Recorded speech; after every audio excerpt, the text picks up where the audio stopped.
ఇప్పుడు congenital heart diseases అంటే పుట్టుకతో వచ్చే గుండె సమస్యలకి మనకి ఓపెన్ హార్ట్ సర్జరీ అనేది మెయిన్ ఆప్షన్ అని తెలుసు. ఇది కాకుండా మనకి వేరే టెక్నాలజీస్, లేటెస్ట్ టెక్నాలజీస్ ఏమున్నాయి, ఇతర ఆప్షన్స్ ఏమున్నాయి సర్జరీ కాకుండా అనేది ఒకసారి డిస్కస్ చేద్దాం. ఒకసారి కంజెనిటల్ హార్ట్ డిసీజ్ డయాగ్నోస్ అయినంత మాత్రాన అందరికీ మనం ఓపెన్ హార్ట్ సర్జరీని చేయాల్సిన అవసరం లేదు.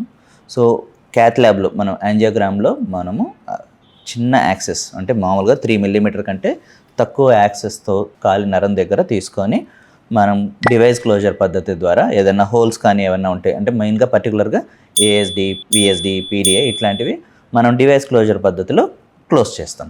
అదేవిధంగా మనము బెలూన్ వాల్వాటమీస్ అంటే పల్మరీ స్టెనోసిస్, అయోర్టిక్ స్టెనోసిస్ అంటే కవాటాల్ బ్లాక్ ఏమన్నా ఉంటే వాటిని బెలూన్ వాల్వాటమీస్ ద్వారా మనం ఓపెన్ చేయగలుగుతాం. ఇదే కాకుండా ఈవెన్ కోఆప్టేషన్ కూడా మనం బెలూన్ పద్ధతిలో చేయడం, లేదంటే అవసరమైతే స్టెంట్ పద్ధతిలో చేస్తాం. సో ఇవే కాకుండా మనం పేస్ మేకర్స్ కూడా క్యాత్ ల్యాబ్లో చేస్తూ ఉంటాం కదా సార్. అబ్నార్మల్గా కొన్ని వెరీ రేరెస్ట్ కండిషన్స్, కొన్ని పల్మరీ వేవీ ఫిస్టులాస్ అంటాం, వాటిని మనం డివైస్ క్లోజర్ పద్ధతిలో చేయొచ్చు. కొల్లాటరల్స్ అంటాం, మ్యాప్కాస్ అంటాం వాటిని.